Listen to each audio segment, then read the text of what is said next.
A Bíblia diz: o protetor de Israel nunca dorme nem cochila. Esta é uma das garantias mais retumbantes de proteção e vitória para o povo de Israel, pactuado por Deus no livro dos Salmos, capítulo 121, versículo 4. Estas palavras eram tão verdadeiras naquela época como são hoje.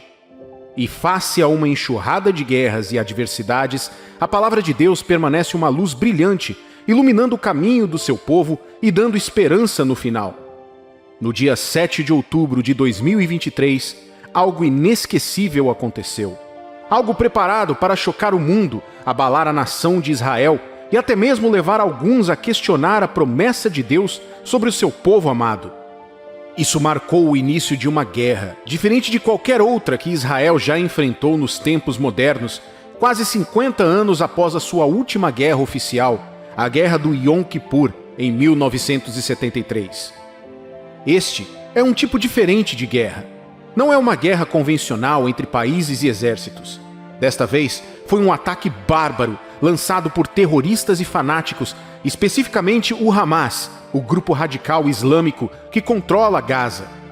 Eles executaram um ataque implacável e multifacetado contra Israel por terra, mar e ar.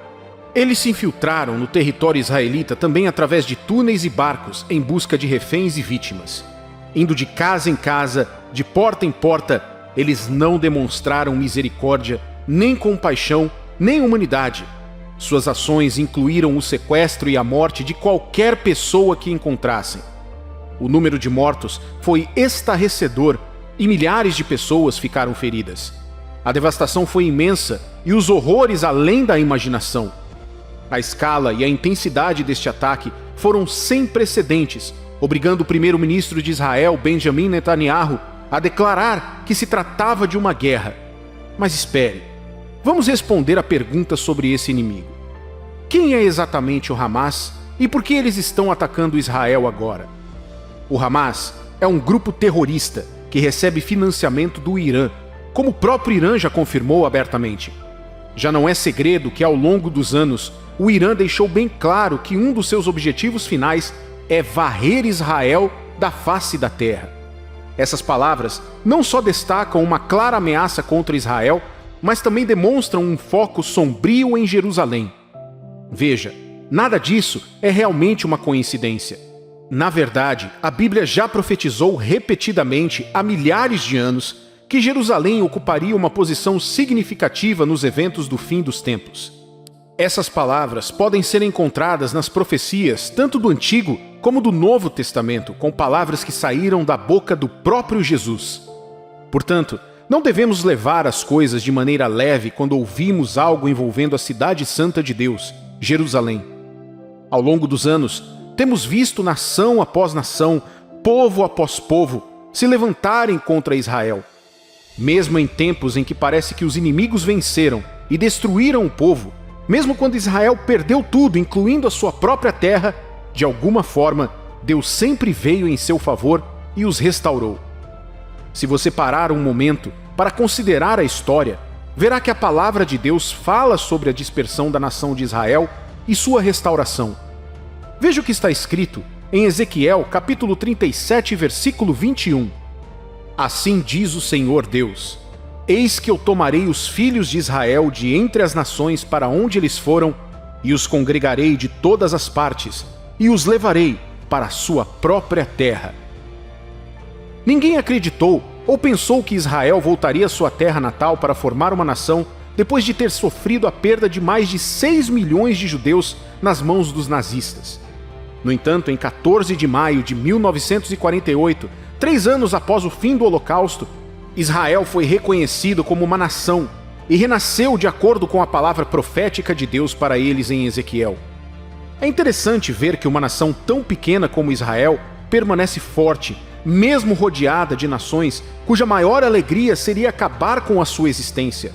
Mesmo assim, Israel continua a prosperar. Há uma aliança permanente que a mantém, e enquanto a terra existir, essas palavras continuarão a permanecer de pé. Gênesis capítulo 22, versículo 17, nos diz quais são essas palavras.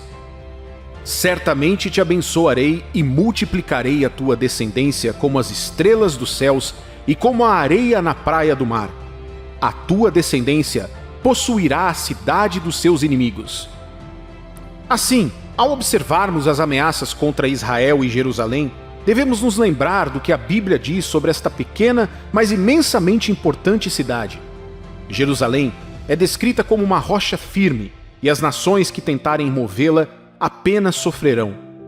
Esta profecia constitui um testemunho poderoso da proteção divina e do papel significativo que Jerusalém desempenha no desenrolar dos acontecimentos do fim dos tempos. Curiosamente, o livro de Zacarias, capítulo 12, versículos 3 e 4, aponta isso. Ele diz: Naquele dia farei de Jerusalém uma pedra pesada para todos os povos. Todos os que a erguerem se ferirão gravemente, e contra ela se ajuntarão todas as nações da terra. Naquele dia, diz o Senhor, ferirei de espanto a todos os cavalos e de loucura os que os montam. Sobre a casa de Judá abrirei os olhos e ferirei de cegueira a todos os cavalos dos povos. Agora, ver um grupo terrorista se levantar para atacar o povo de Deus valida ainda mais o ponto que, independentemente da razão, está cumprindo uma profecia bíblica que terminará na sua própria queda e derrota total. Mas é aqui que está a nossa mensagem para você, querido cristão.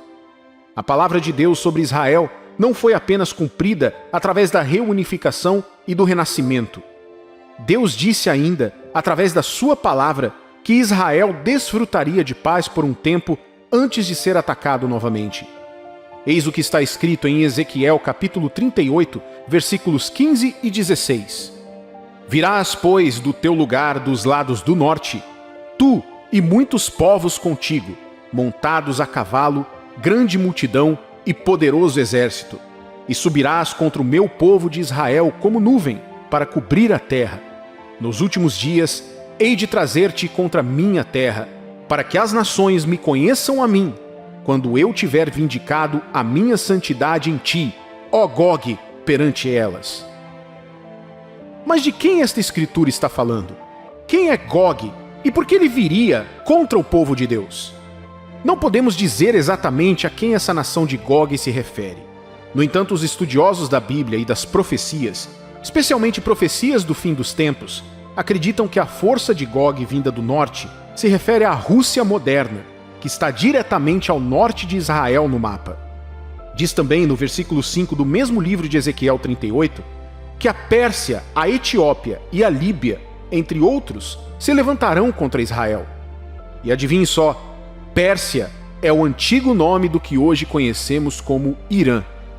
Não é interessante como, apesar das mudanças no tempo e até mesmo nos nomes, a palavra de Deus permanece válida e agindo ativamente para cumprir tudo o que foi falado?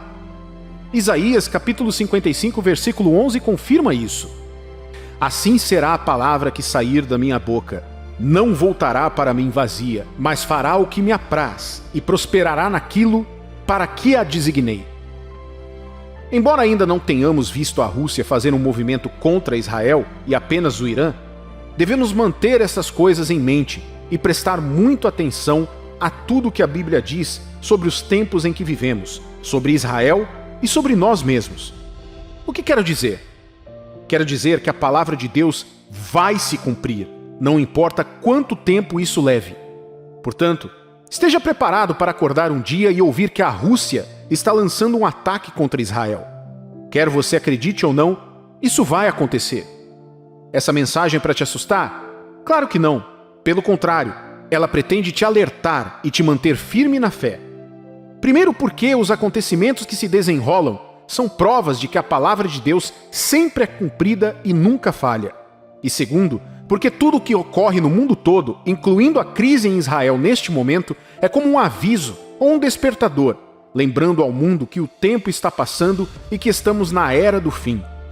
Então, o que isso significa para o cristão verdadeiro? O que você deve fazer com essas informações? Como isso afeta a sua fé? Aqui está o que você deve fazer como cristão, vendo esses eventos se desenrolando diante de nossos olhos. Primeiro, Jesus já nos disse o que fazer quando testemunharmos essas coisas em Lucas capítulo 21, versículo 28.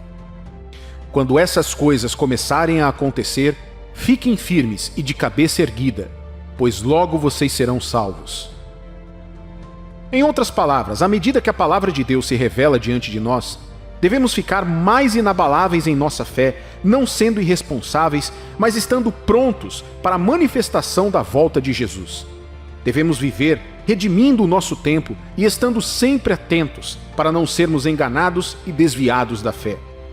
Estes eventos baseados na Bíblia são um apelo aos cristãos verdadeiros para cuidarmos do controle sobre o nosso relacionamento com Deus, abandonarmos os sentimentos e apegos do mundo e para permanecermos ao lado de Deus, aconteça o que acontecer.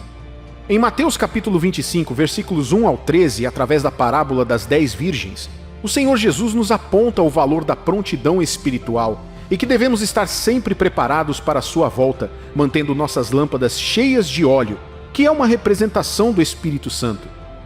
É ótimo dizer que somos de Deus, mas isso só é válido quando possuímos essa conexão próspera e genuína com Ele, que nos influencia a caminhar em obediência à sua palavra, orando, tendo comunhão com outros cristãos verdadeiros e compartilhando o Evangelho com o mundo.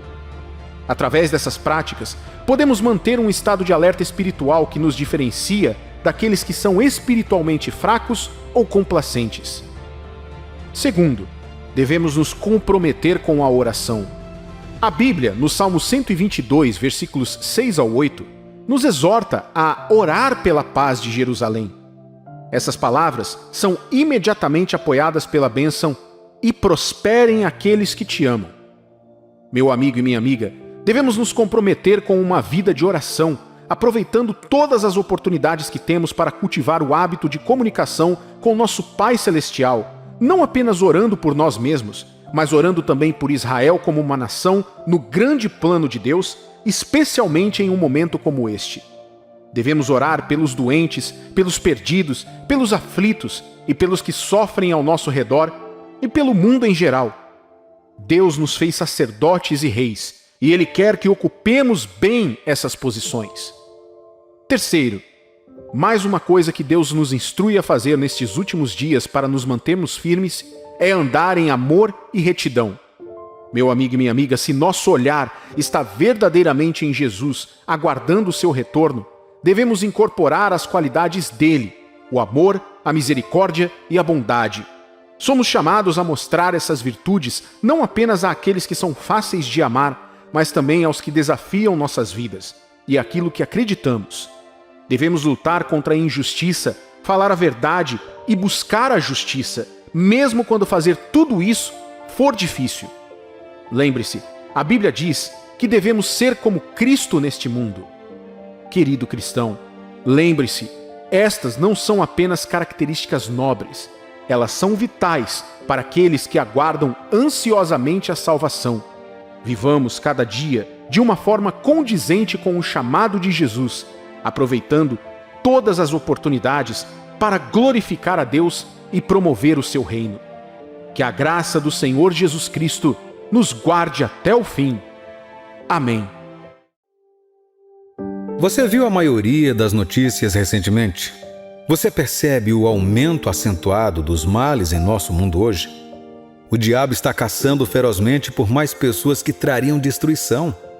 Alguns indivíduos aceitaram que suas vidas estão condenadas e chegam a trazer dor e miséria para a vida de outras pessoas. Os corações dos homens estão ficando mais frios como gelo e duros como aço. O mal e a imoralidade tornaram-se status quo da sociedade em que vivemos hoje. Você já percebeu tudo isso? Nem mesmo a igreja é poupada em tudo isso. Pense no aumento elevado de falsas doutrinas sendo espalhadas, cujo único objetivo tem sido desviar o rebanho de Deus. Infelizmente, muitas pessoas ficam felizes acreditando e seguindo, pois é a esperança de suas vidas. A Bíblia nos revela isso em 1 Timóteo capítulo 4, versículo 1, dizendo: "Não repreendas asperamente o ancião, mas admoesta-o como a pai, aos moços como a irmãos." A Bíblia aqui nos diz que um dos sinais mais proeminentes dos últimos dias é que muitas pessoas que afirmam crer no Senhor Jesus perseguirão mentiras que soam desconfortáveis e agradáveis aos seus ouvidos. Diz que abandonarão a fé, a razão porque são egoístas e seus corações nunca estiveram na fé. De acordo com 1 João capítulo 2, versículo 19, saíram de nós, mas não eram de nós, porque se fossem de nós, ficariam conosco. Mas isto é para que se manifestasse que não são todos de nós. Essas mentiras são doutrinas que foram erroneamente distorcidas para servir à impiedade e fortalecer o estilo de vida imoral dos mestres e daqueles que não estão enraizados na fé. Uma dessas falsas mensagens populares comuns nestes últimos dias, que também foi vista nos dias dos apóstolos, foi a doutrina do materialismo. A ênfase da doutrina enfatiza que ganho é piedade. Eles acreditam que a piedade é o caminho para a prosperidade material e que uma vez que uma pessoa sirva a Deus fielmente, ela será abençoada materialmente. Eles giram textos bíblicos enfatizando como ser piedoso para trazer riqueza para uma pessoa. Eles perdem o objetivo principal e o significado de Cristo vindo para morrer por todos os homens. E essa razão é para que possamos receber a vida e a justiça de Deus. Isso agora significa que Deus não pode abençoar um homem? Certamente não. Deus sempre é capaz de prover para seus filhos em seus momentos de necessidade quando eles o invocam. A Bíblia mostra a extensão de seu cuidado por nós quando diz: Deus sabe o número de fios de cabelo da nossa cabeça. E quando também diz: eu te amei com amor eterno. Podemos dizer que Cristo morreu para nos tornar ricos. Isso é muito correto. No entanto, Cristo não morreu simplesmente para a nossa prosperidade material, mas para nos enriquecer espiritualmente e em Deus, dando-nos sua vida divina, a vida eterna. Essa vida é o que nos livra da morte e da destruição, e essa paz é o que nos liberta da culpa e da condenação. Querido Santo de Deus, você vê isso? A única maneira de um homem ser justo é por meio de Cristo Jesus. Em seu sacrifício, Cristo dá a todos os que creem nele a justiça que Deus aprova. A Bíblia também solidifica isso ao nos dizer em Romanos capítulo 3, versículo 22. Assim isso lhe foi também imputado como justiça. Amados, qualquer homem que afirma ser justo fora da ajuda de Deus é alguém de quem devemos nos afastar. Eles são pessoas hipócritas, orgulhosas e vaidosas. A Bíblia nos diz que tais pessoas colheriam os frutos de seu orgulho e arrogância. Você deve ter visto esse tipo de pessoa inúmeras vezes nesses últimos dias. Para não mencionar todos, há também aqueles que transformaram a graça de Deus em lascívia e rejeitam o Senhor nosso Salvador. O apóstolo Judas os chama de pessoas sem Deus. Essas pessoas más e ímpias usam a graça de Deus como desculpa para cometer atos imorais. Você sabia que alguns chegam a zombar das profecias do profeta, dizendo que o mundo não vai acabar, e zombam do fato de que as palavras da Bíblia sobre o fim do mundo não foram cumpridas? Pedro, nos advertindo sobre eles, escreveu em sua carta em 2 Pedro, capítulo 3, versículos 3 e 4, nos diz que: sabendo primeiro isto, que nos últimos dias virão escarnecedores, andando segundo as suas próprias concupiscências, e dizendo: onde está a promessa da sua vinda? Porque desde que os pais dormiram, todas as coisas permanecem como desde o princípio da criação. Queridos santos, em meio a tudo isso, somos encorajados a não ignorar os sinais e a nos precaver contra as ciladas do diabo nestes últimos dias. Existe apenas uma explicação para todos esses acontecimentos e estes são os sinais dos últimos dias sobre os quais fomos advertidos na Bíblia, como tentei mostrar até agora. Veja como Paulo coloca isso em detalhes para seu jovem ministro Timóteo. 2 Timóteo capítulo 3, versículos 1 a 6.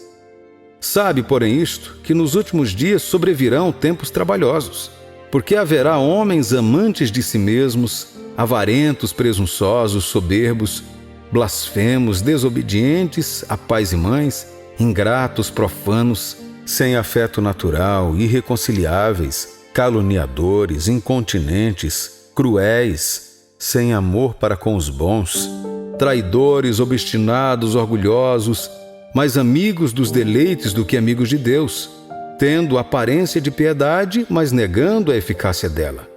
Destes, afasta-te, porque deste número são os que se introduzem pelas casas e levam cativas mulheres nascidas carregadas de pecados, levadas de várias concupiscências. Os versículos acima fortalecem claramente a mensagem que você tem ouvido. Então, talvez você esteja se perguntando como identificar alguns dos sinais. Além do fato de que quase todas as profecias antigas estão sendo cumpridas todos os dias, nações estão se levantando contra nações, as economias e potências mundiais estão desmoronando, doenças e mortes, crimes e destruições estão em alta, as perseguições aos santos estão aumentando, o pecado está se tornando uma norma como era nos dias de Noé. Não há mais temor nem reverência por Deus e pelas coisas associadas a Ele. Coisas abomináveis se tornaram norma. As coisas sobre as quais Deus nos alertou tornaram-se estilos de vida regulamentados hoje. Você será literalmente cancelado por falar contra qualquer um deles. A liberdade de expressão ou mesmo de adoração de Cristo está sendo tirada. O amor do coração dos homens por Deus e pelos outros esfriou. Nestes últimos dias, Deus nos adverte para termos cuidado, porque o mal que o diabo está incitando no coração dos homens está chegando ao seu clímax.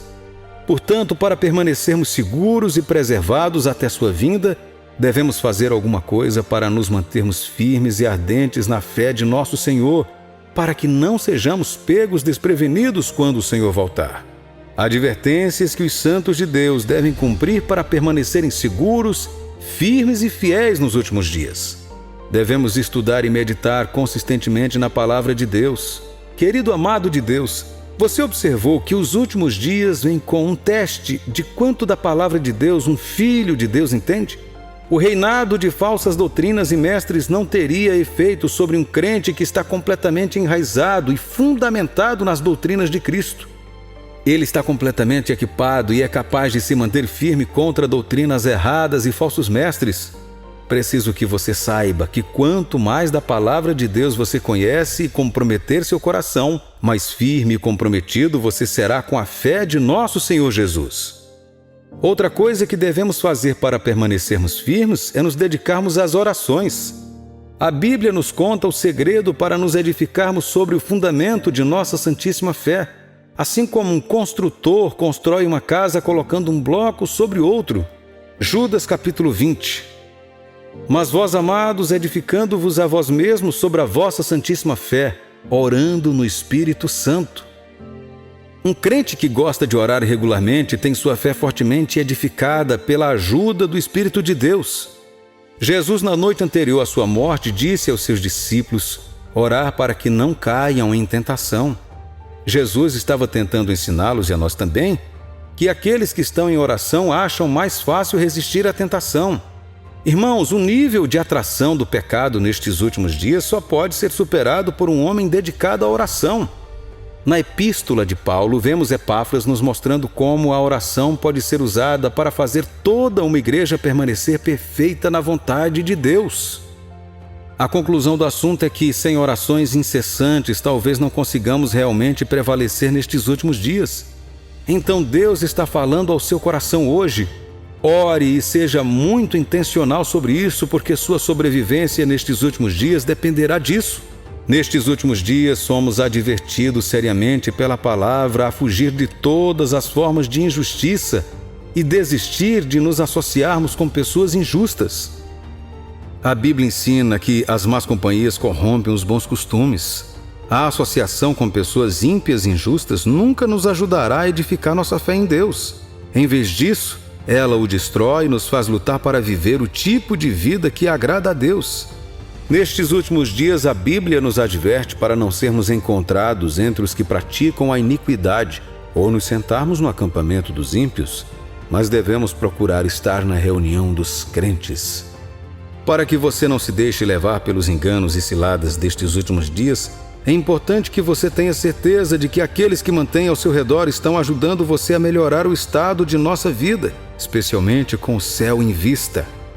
Não esteja entre aqueles santos que perderam o equilíbrio e se afastaram de Cristo por causa da companhia errada que mantiveram. E amados, por causa de quão maus e difíceis serão os últimos dias, Deus nos fala em sua palavra para não desmaiar ou desanimar. mas apegar-se à graça que Ele nos dá, a qual é capaz de nos impedir de cair. Ele sempre está ao nosso lado e conosco até o fim. Portanto, temos a certeza de que nunca estaremos sozinhos, pois o temos. Oro para que nestes últimos dias Deus lhe conceda a graça de permanecer mais fiel e perfeito em sua vontade até o fim. Amém.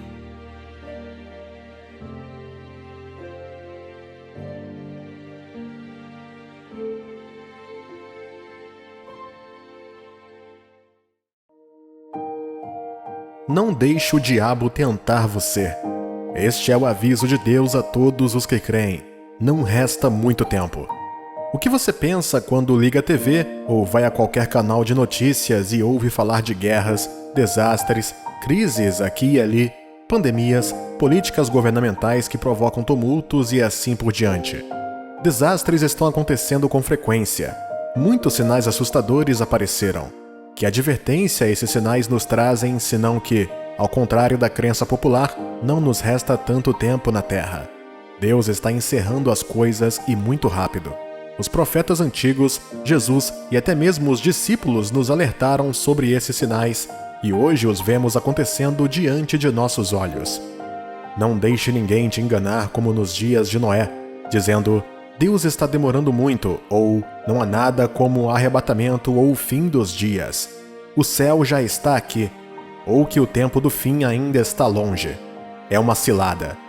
O inimigo quer que você baixe a guarda e aceite um cristianismo medíocre. Ele não quer que você fique alerta em pureza e retidão, mas viva como todo mundo, em vez de viver como alguém que espera a volta do Senhor. Mateus capítulo 24, versículo 36 ao 39, diz: Mas a respeito daquele dia e hora ninguém sabe, nem os anjos do céu, nem o Filho, senão o Pai. Pois assim como foi nos dias de Noé, também será a vinda do Filho do Homem. Porquanto, assim como nos dias anteriores ao dilúvio comiam e bebiam, casavam e davam-se em casamento, até o dia em que Noé entrou na arca, e não perceberam, senão quando veio o dilúvio e os levou a todos, assim será também a vinda do Filho do Homem. A escuridão e as anomalias que você vê ao seu redor hoje é a decadência da sociedade, o aumento da maldade, a apostasia de muitos cristãos, o mundanismo e assim por diante. Não seja pego de surpresa. Jesus já nos alertou sobre isso. Estamos nos últimos dias. Não deixe o diabo tentar você. Muitas pessoas estão sendo levadas por seus enganos. Você deve estar em guarda. Mateus capítulo 24, versículo 42 ao 44, diz: Portanto, vigiai, porque não sabeis em que dia vem o vosso Senhor. Mas considerai isto: se o pai de família soubesse a que hora viria o ladrão, vigiaria e não deixaria que fosse arrombada a sua casa. Por isso, ficai também vós apercebidos, porque a hora em que não cuidais, o Filho do Homem virá. O que é um aviso?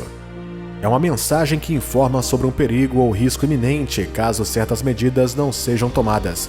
Um pedaço de informação que avisa uma pessoa de perigos. Os últimos dias referem-se ao período em que precede a segunda vinda de Jesus Cristo.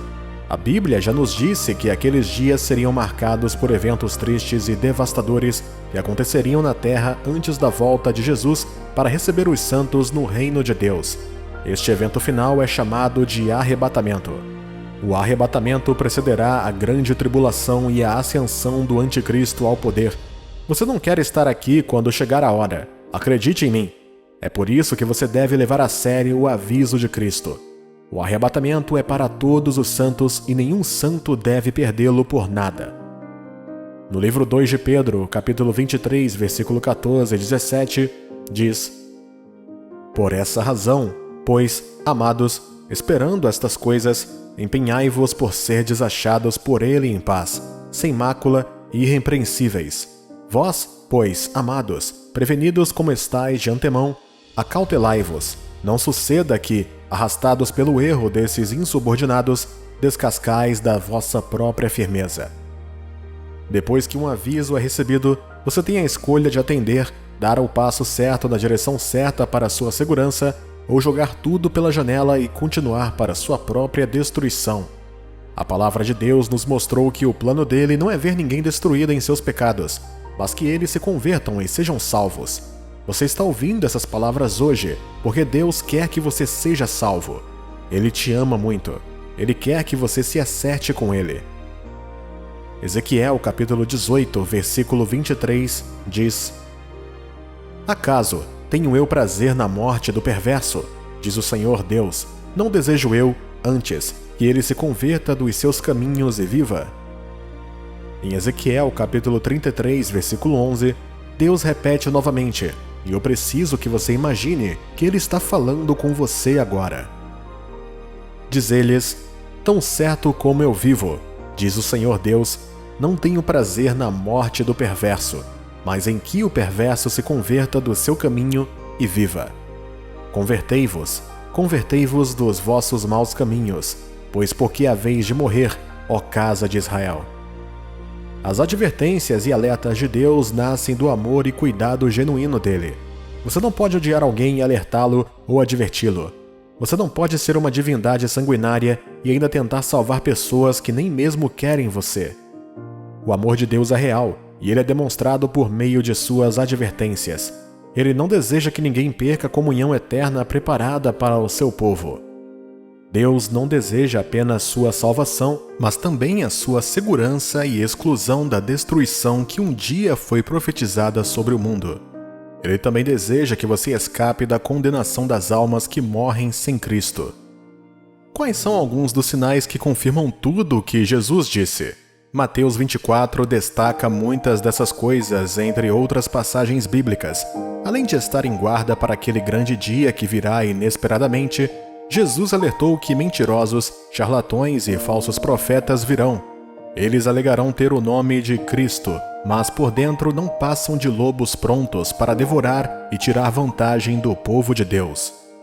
No livro 1 de Timóteo, capítulo 4, versículo 1 ao 3, diz: Ora, o Espírito afirma expressamente que, nos últimos tempos, alguns apostatarão da fé, por obedecerem a espíritos enganadores e a ensinos de demônios pela hipocrisia dos que falam mentiras e que têm cauterizada a própria consciência, que proíbem o casamento e exigem a abstinência de alimentos que Deus criou para serem recebidos com ações de graças pelos fiéis e por quantos conhecem plenamente a verdade. A maioria das pessoas será enganada, não porque querem, mas porque estão desesperadas, precisam de cura, desejam soluções para os problemas deste mundo e aceitarão qualquer um que lhes prometa isso. Esses profetas se aproveitarão disso e os machucarão ainda mais, esmagando sua fé e inibindo seu crescimento espiritual, afastando-os de Deus. Eles vão encorajar as pessoas no caminho do pecado e dizer para viverem como o mundo. E porque muitas pessoas não estão dispostas a seguir a verdade, elas irão atrás desses falsos mestres e assim perderão a presença de Deus. Seu amor por Deus esfriará e elas se afastarão. Jesus falou sobre os dias em que as pessoas e países se enfrentarão. Fome, desastres naturais e pestilências não serão novidade, bem como perseguições aos cristãos, traição da fé, deslealdade e aumento da maldade. Você concorda comigo que estamos vivendo esses dias hoje? Mateus capítulo 24, versículo 6 ao 13 diz: E certamente ouvireis falar de guerras e rumores de guerras. Vede, não vos assusteis, porque é necessário assim acontecer, mas ainda não é o fim. Porquanto se levantará nação contra nação, reino contra reino, e haverá fomes e terremotos em vários lugares. Porém, tudo isto é o princípio das dores. Então sereis atribulados e vos matarão. Sereis odiados de todas as nações por causa do meu nome. Nesse tempo, muitos hão de se escandalizar, trair e odiar uns aos outros. Levantar-se-ão muitos falsos profetas e enganarão a muitos. E por se multiplicar a iniquidade, o amor se esfriará de quase todos. Aquele, porém, que perseverar até o fim, esse será salvo. Jesus mencionou isso como indicadores de que deve acontecer nos últimos dias.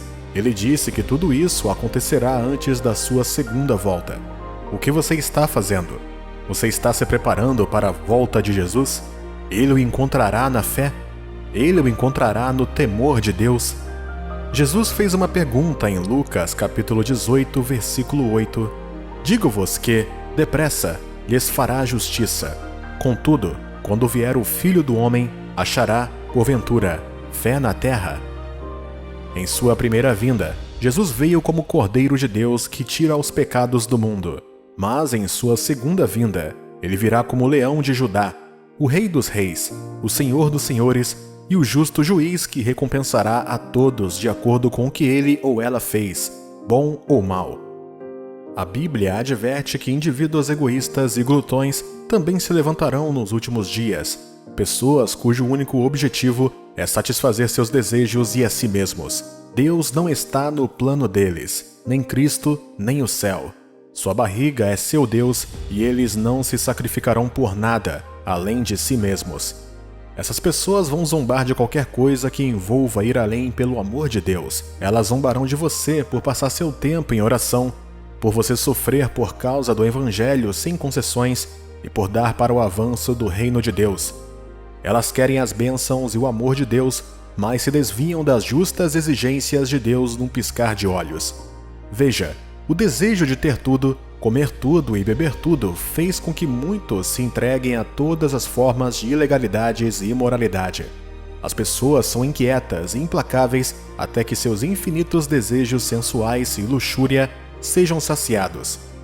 Querido Filho de Deus, posso não ser capaz de mencionar tudo sobre o fim dos tempos para você, e tenho certeza de que você já recebeu a mensagem tanto de mim e da Bíblia, quanto dos eventos que estão acontecendo no mundo de hoje.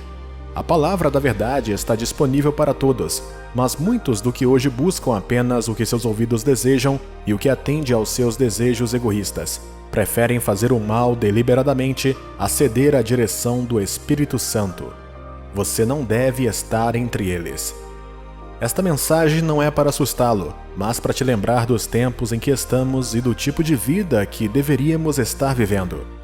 No livro 1 de Tessalonicenses, capítulo 5, versículo 2 ao 11, diz: Pois vós mesmos estáis inteirados com precisão de que o dia do Senhor vem como ladrão de noite.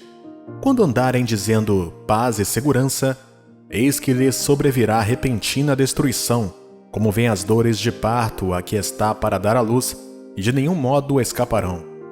Mas vós, irmãos, não estáis em trevas, para que esse dia como ladrão vos apanhe de surpresa. Porquanto vós todos sois filhos da luz e filhos do dia, nós não somos da noite nem das trevas. Assim, pois, não durmamos como os demais. Pelo contrário, vigiemos e sejamos sóbrios. Ora, os que dormem, dormem de noite, e os que se embriagam é de noite que se embriagam. Nós, porém, que somos do dia, sejamos sóbrios, revestindo-nos da couraça da fé e do amor, tornando como capacete a esperança da salvação, porque Deus não nos destinou para a ira, mas para alcançar a salvação mediante nosso Senhor Jesus Cristo, que morreu por nós para que, quer vigiemos ou quer durmamos, vivamos em união com Ele. Consolai-vos, pois, uns aos outros e edificai-vos reciprocadamente, como também estáis fazendo. Irmãos e irmãs, temos uma esperança gloriosa em Cristo se nos apegarmos com Ele à fé, andando em amor uns com os outros e obedecendo suas palavras. Nesses últimos dias, não devemos apenas esperar ver perigos ou problemas, mas também as poderosas obras de Deus. Deus também está trabalhando poderosamente como nunca antes. Ele pretende operar poderosamente para que o mundo veja uma testemunha em você e se volte para Deus. Nestes últimos dias, Deus quer fazer de você uma testemunha, uma evidência viva de sua pessoa e de seu reino. O amor de nosso Pai é infalível. É a razão do sacrifício de Jesus por nós. Jesus morreu para que a vida eterna, a vida divina de Deus, esteja disponível para qualquer um que esteja disposto a aceitá-la com fé e andar nela em obediência. Não vamos varrer este aviso para debaixo do tapete, mas levá-los a sério. Vamos nos voltar para Deus hoje em arrependimento de todo o estilo de vida que não agrada a Ele. Peça sua ajuda e, com fé, confie nele para torná-lo melhor. Afaste-se de tudo que o contamina em seu espírito e apegue-se às coisas que fortalecem sua fé e amor a Deus. Existe um reino ao qual pertençamos e há muita alegria esperando por todos que chegarem até ao fim. Ainda há espaço para mais pessoas no reino de Deus. Então, se você ainda não recebeu o Filho, Jesus, pela fé, agora é a hora certa. Não fique mais um dia sem aceitar Jesus em seu coração como Senhor e Salvador. Ele entrará, limpará sua vida e te guardará até o fim.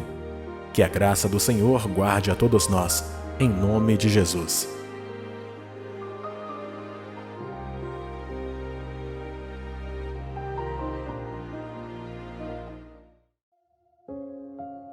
Como você acha que a noiva se sente quando você diz a ela que o noivo está chegando? Como o noivo se sentiria quando você contasse a ele que sua amada noiva com quem ele está prestes a viver o resto de sua vida está chegando? Vou te dizer o que eu acho. Ambos ficarão entusiasmados além da medida. Ambos gostariam de encerrar tudo o que estão fazendo naquele momento para que não houvesse nada interferindo naquele momento incrível. Ambos vão se limpar para ter certeza de que estão com a melhor aparência para o parceiro. O casamento não é um dia de tristeza para duas pessoas que estão perdidamente apaixonadas uma pela outra. Não há nada de triste naquele dia, absolutamente nada. Na verdade, os dois mal podem esperar que chegue para que possam consumar seu amor para sempre. Saber que um dia tão maravilhoso se aproxima traz alegria a cada um deles. Cada dia é uma preparação para isso. A única pessoa que não se entusiasma com a cerimônia de casamento é aquela que não tem certeza de seu amor pelo parceiro. Aquele que não tem certeza se está pronto para tal compromisso. Ou aquele que ainda tem algo a esconder e não quer abrir mão.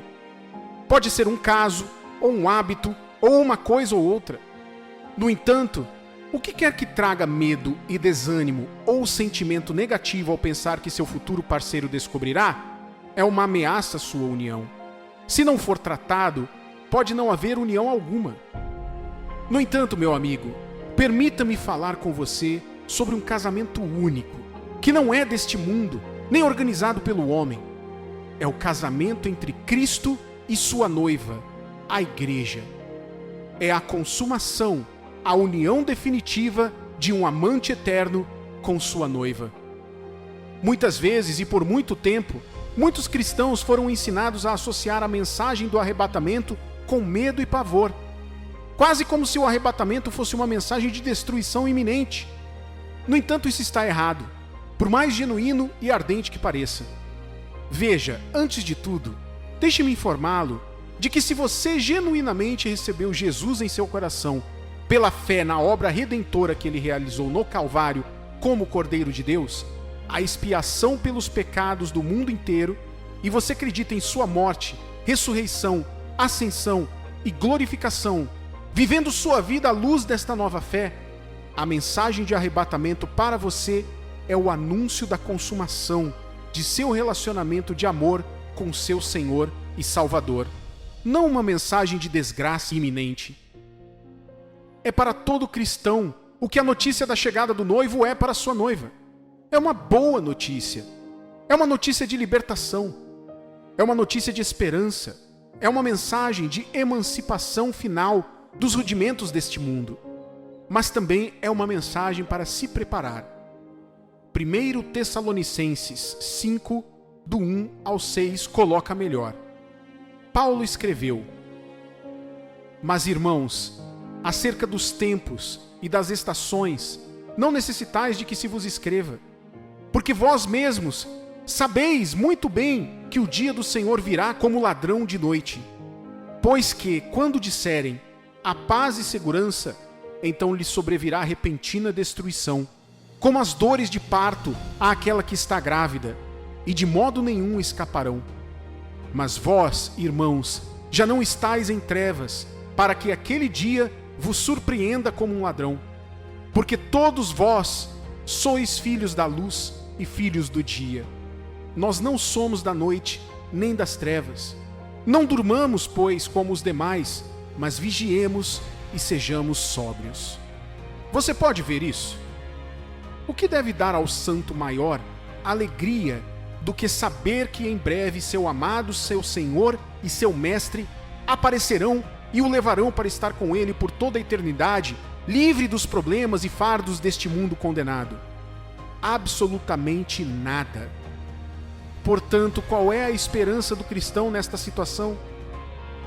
Todos vocês são filhos da luz e filhos do dia, porque Deus não nos destinou para a ira, mas para alcançarmos a salvação por meio de nosso Senhor Jesus Cristo, que morreu por nós, para que vivamos juntamente com Ele. Não fui eu quem escrevi essas palavras, foi Paulo, sob a inspiração do Espírito Santo. Assim como um noivo entusiasmado, Cristo mal pode esperar para estar com sua noiva, sua igreja.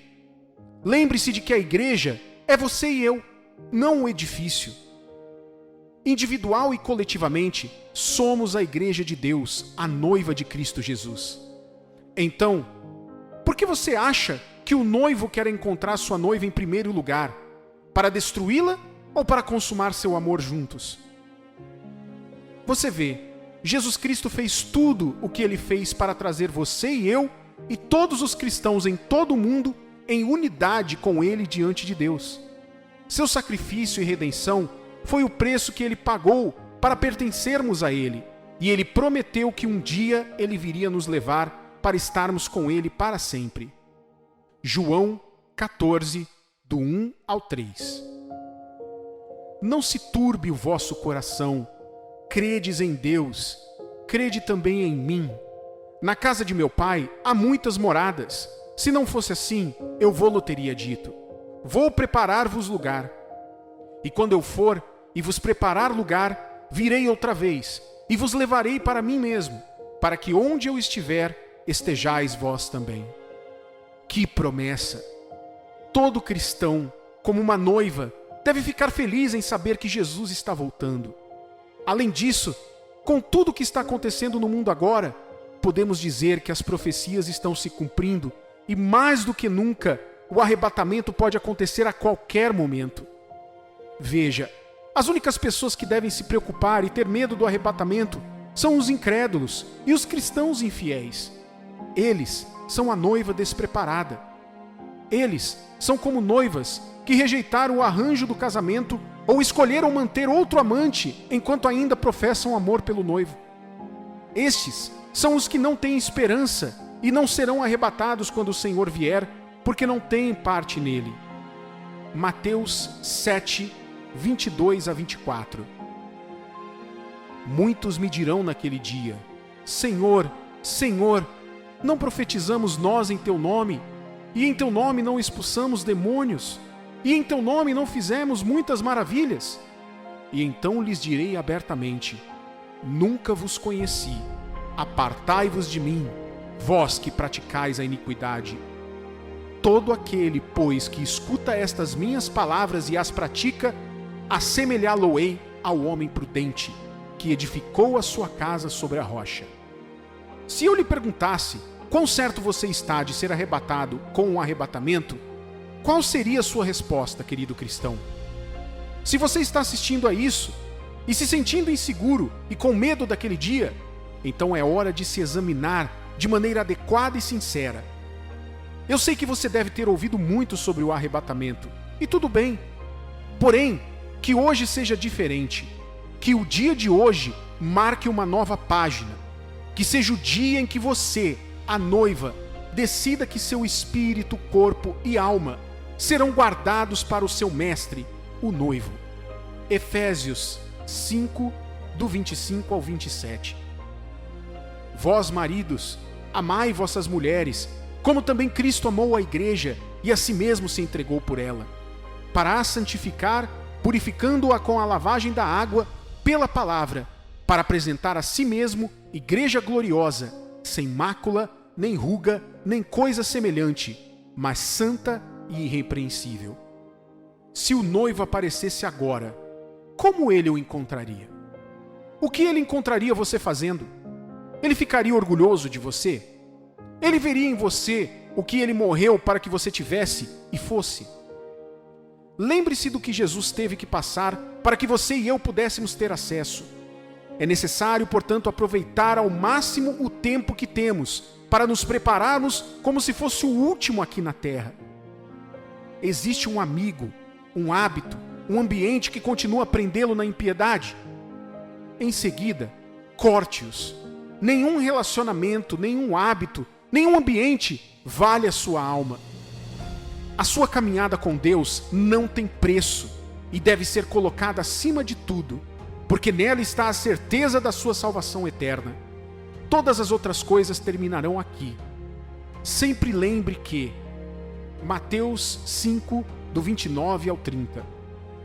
Portanto, se o teu olho direito te escandalizar, arranca-o e tira-o para longe de ti, pois te é melhor que se perca um dos teus membros do que seja todo o teu corpo lançado no inferno. E se a tua mão direita te escandalizar, corta-a e atire-a para longe de ti, porque te é melhor que um dos teus membros se perca do que seja todo o teu corpo lançado no inferno. É assim que você deve estar pronto. Até onde deve estar disposto a ir para se preparar para a chegada do Senhor? Caro cristão, esta é a grande questão. O arrebatamento está chegando. Você está pronto para isso? Muitas pessoas até se esqueceram do arrebatamento. Alguns não têm ideia do que seja, enquanto outros não acreditam mais. No entanto, o arrebatamento é certo. Jesus prometeu isso e os apóstolos confirmaram. Não se deixe enganar e se deixe levar por esquecer este grande dia. Lembre-se de como eles se recusaram a ouvir Noé e se preparar para o dilúvio até o dia em que ele veio. Assim será para muitas pessoas cristãs e não cristãs nesse dia.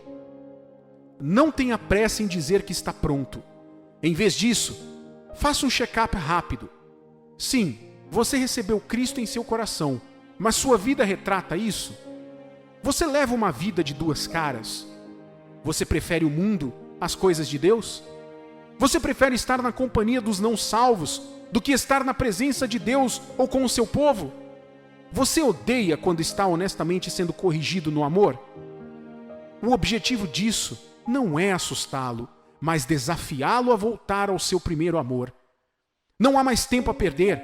Se você está lutando com alguma coisa, saia genuinamente. Fale com ele sobre isso e permita que ele o ajude por todos os meios necessários, sem que você atrapalhe, tentando fazer do seu jeito. Esteja aberto ao apoio e instrução daqueles que ele coloca na sua vida.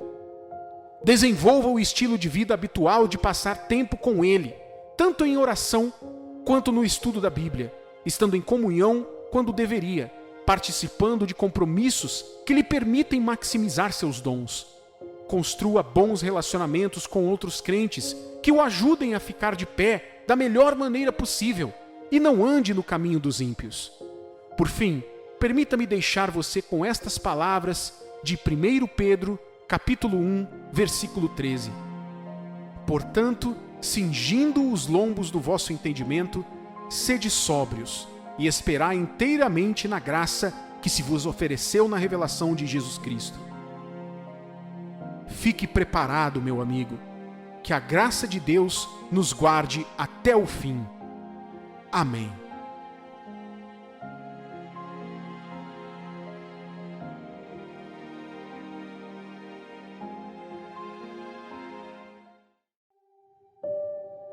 Por que os que são escolhidos de Deus, são atacados? Porque parece que ser um filho de Deus torna você alvo de preconceitos, discriminação, maldade e mágoas.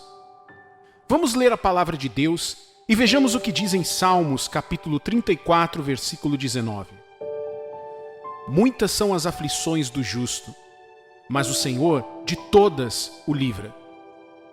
Mas por que os justos deveriam ter tantos problemas?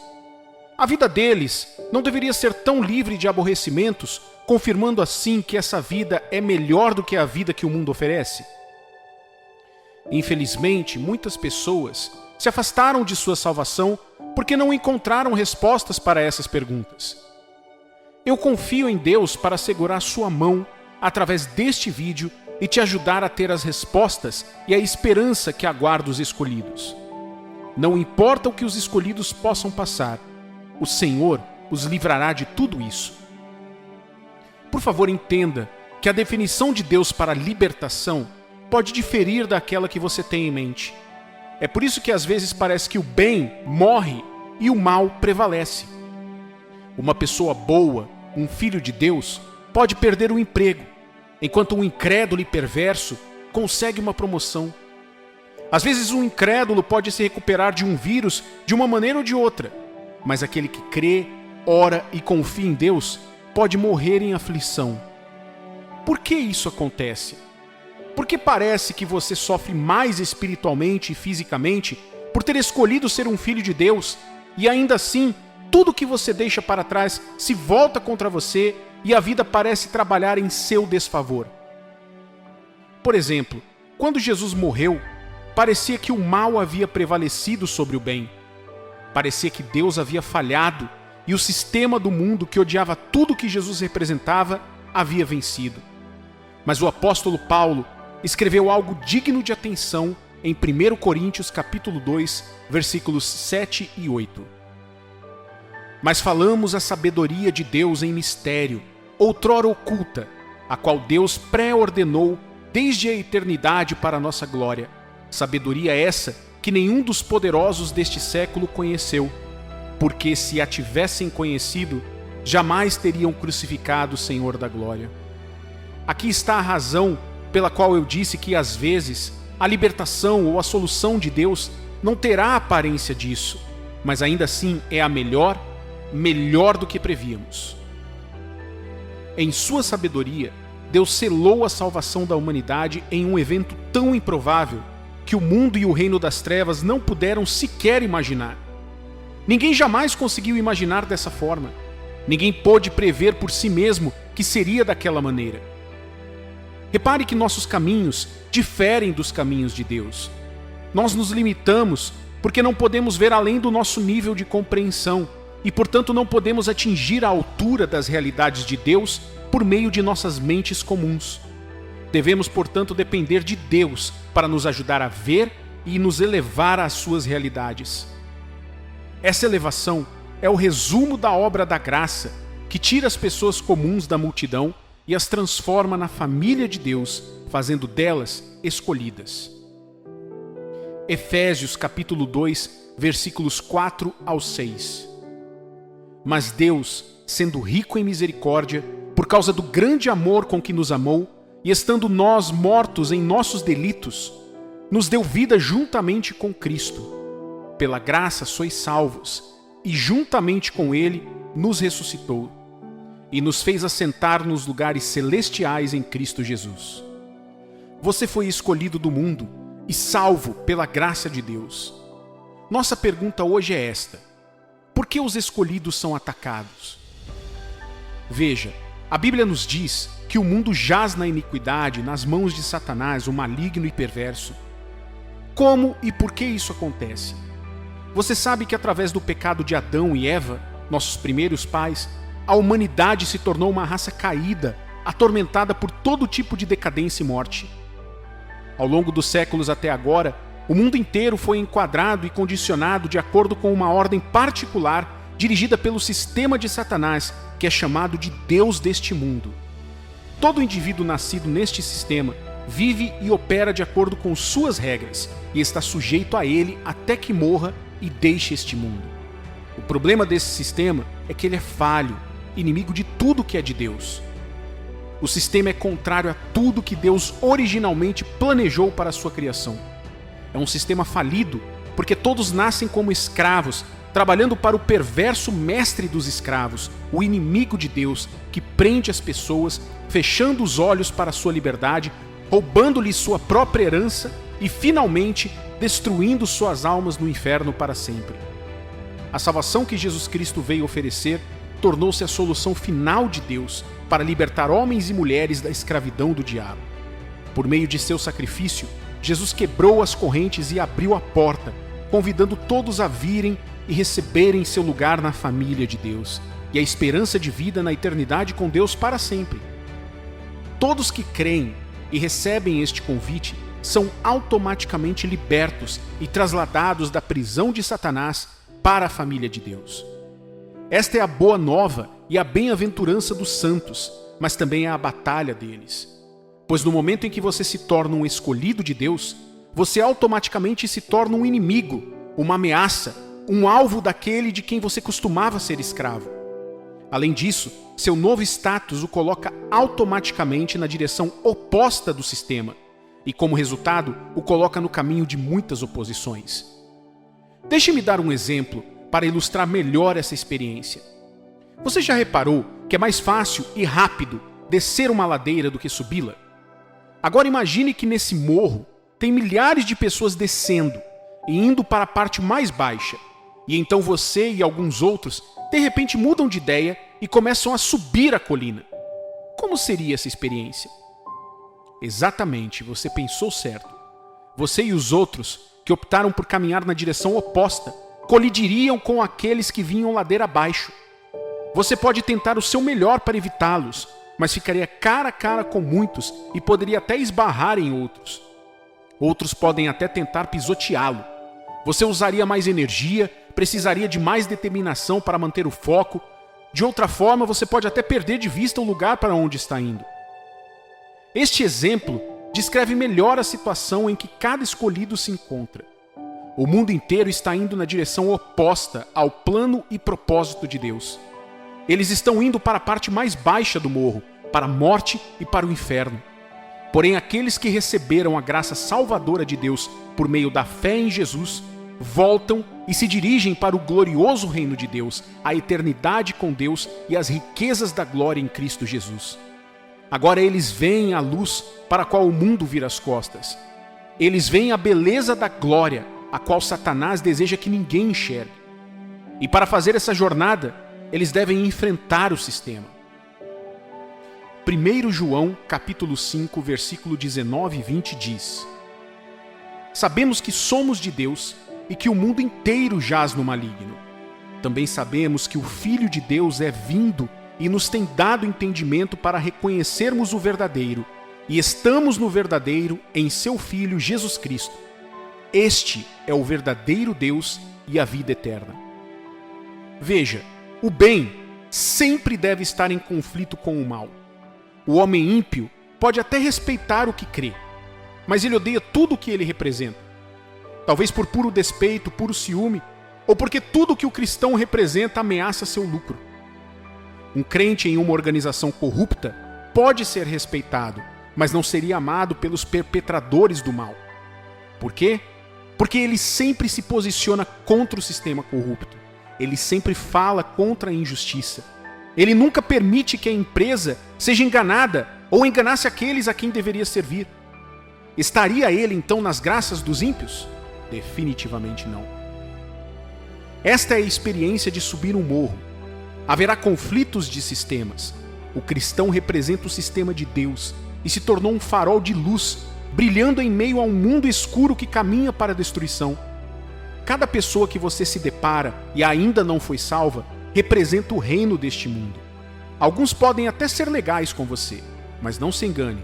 Longe de Jesus, eles estão sob o domínio do Deus deste mundo, Satanás, e servirão ao propósito dele, assim como você serve ao propósito de Deus. Qual é então a esperança dos escolhidos? O apóstolo Paulo escreveu em 1 Coríntios capítulo 15, versículo 19: Se a nossa esperança em Cristo se limita apenas a esta vida, somos os mais infelizes de todos os homens. A esperança dos escolhidos não se limita ao que este mundo tem a oferecer. Você não deve recorrer ao incentivo das mesmas pessoas que estão descendo a ladeira para subir. Na verdade, se você tentar procurá-las em busca de encorajamento, ficará frustrado e será para elas como uma alma perdida. E se você fizer isso constantemente, você também pensará isso de si mesmo. Ao fazermos esta jornada rumo à eternidade, caro cristão, sinta-se encorajado ao saber que você não está viajando sozinho. Além de outros cristãos em todo o mundo que também estão passando pelas mesmas coisas, se não mais do que você, o próprio Senhor Jesus está contigo por meio do Espírito Santo que vive dentro de você. Deuteronômio 31, versículo 6, nos diz: Sede fortes e corajosos, não temais, nem vos atemorizeis diante deles, porque o Senhor vosso Deus é quem vai convosco, não vos deixará, nem vos desamparará. Nossa esperança está na presença de Deus conosco. Agora, qual é o benefício de ter Deus em nossas vidas? Primeiro, a Bíblia nos diz que ele fará com que os ataques da oposição não nos destruam. Jó capítulo 5, versículo 12. Ele frustra as maquinações dos astutos, para que as suas mãos não possam realizar seus projetos. Em segundo lugar, Deus estará conosco para nos fortalecer e nos conceder o poder de triunfar sobre as obras do diabo para nos derrubar, incluindo o desânimo que aparentemente pode vir de nós mesmos. 1 Coríntios capítulo 15, versículo 57. Graças a Deus que nos dá a vitória por intermédio de nosso Senhor Jesus Cristo. A Bíblia também diz que Deus conosco nos fortalecerá para que não caiamos à beira do caminho em nossa subida, mas nos capacitemos cada passo do caminho até chegarmos à linha de chegada. Judas capítulo 1, versículos 24 e 25. Ora, aquele que é poderoso para vos guardar de tropeços e para vos apresentar com exultação, imaculados diante da sua glória, ao único Deus, nosso Salvador, mediante Jesus Cristo, Senhor nosso, glória, majestade, império e soberania, antes de todas as eras e agora, e por todos os séculos. Amém. O ataque que você está enfrentando agora tem a ver com suas necessidades? Ele é o seu pastor e ele proverá. Tem a ver com doença? Ele é o grande médico e ele vai te curar. Tem a ver com as crises no seu local de trabalho? Ele é seu protetor e sua promoção. Ele vai te preservar e te elevar acima de tudo que se levantar contra você. O ataque está vindo na forma de morte? Você tem uma esperança que falta ao mundo, a esperança da vida eterna. A morte para você não é o fim, mas um início glorioso e um mundo de bem-aventurança, onde sua alegria e paz, seu prazer e riso não terão fim. Um mundo onde não há mais lágrimas, perda ou dor. O mundo e o diabo carecem dessa esperança. Na verdade, o que os espera no fundo do poço não é nada além de completa escuridão, lágrimas, dor, arrependimento e destruição, como eles nunca viram. Aqueles que se arrependerem e se voltarem para Deus de seus maus caminhos encontrarão a salvação, mas aqueles que se recusarem e perpetuarem o mal neste mundo e contra o povo de Deus serão destruídos no julgamento final e perdidos para sempre. Você tem uma esperança inestimável, meu querido amigo, e tem algo pelo qual viver. Mantenha seus olhos no Senhor Jesus. Ele foi adiante de nós para nos mostrar que esse caminho é lucrativo. Continue confiando e continue brilhando à luz dessa esperança. Não desista. Essa é a sua passagem para um mundo de infinita felicidade.